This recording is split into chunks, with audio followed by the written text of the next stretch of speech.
24 news आपल्या हक्काचे व्यासपीठ। वारळगावची हाफसान जंजिरा म्हणून ख्याती असलेली मानाची शासन काठी निघाली महादेवाच्या भेटीसाठी। मसळा प्रतिनिधी फहद पेंडकर।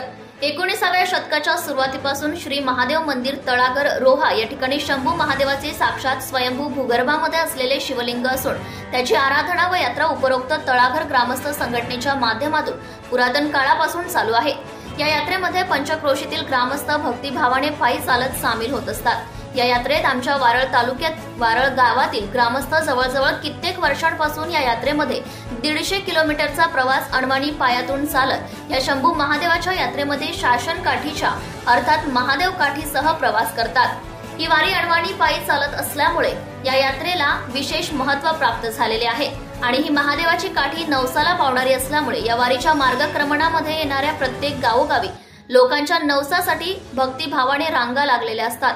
या सर्व परिक्रमेचे महत्त्व लक्षात घेता तत्कालीन जंजिरा संस्थानचा नवाब सिद्दी जोहर याची इस्लामी आक्रमक असून सुद्धा या देवस्थानची भीती आणि आदरयुक्त महत्त्व लक्षात घेऊन या वारीतील महादेवाच्या काठीला हाफसान जंजिरा हे नामाभिधान केले गेले व ते आस्थागायत कायम आहे। सदर यात्रेत ज्यावेळी वारळ महादेव काठीचे तळाघर रोहा या ठिकाणी आगमन होते त्यावेळी या वारळच्या काठीला शासकीय मानवंदना देण्यात येते।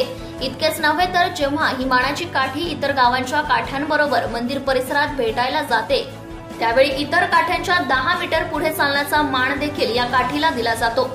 अशा प्रकारे अभिलेख शासन दरबारी पाहावयास मिळतो आणि त्यानंतर लग्नविधी आणि दुसऱ्या दिवशी महादेवाचे तीर्थ यावेळी पार पडल्यानंतर ही काठी पुन्हा मूळगावी वारळ येथे त्याच अभिवेशात वाजत गाजत सन्मानात परत निघते व गावोगावी तिचे आणि सर्व यात्रेकरूंचे स्वागत केले जाते। अशा या यात्रेचा महिमा असून ही परंपरा भक्तिभावाने जोपासण्याचा प्रयत्न पुढील पिढी करत आहे।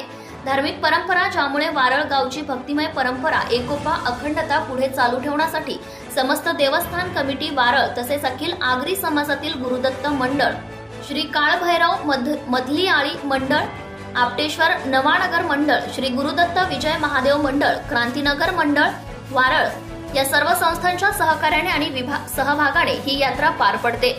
अशी या यात्रेची धार्मिक महत्त्व लक्षात घेऊन आपण सुद्धा या यात्रेमध्ये सहभागी व्हावे असे आवाहन अखिल आगरी समाजाचे अध्यक्ष श्री नरेश धोंडू पाटील व श्री प्रकाश माळी आणि समस्त कार्यकर्त्यांच्या वतीने करण्यात आले आहे। Subscribe now and press the bell icon.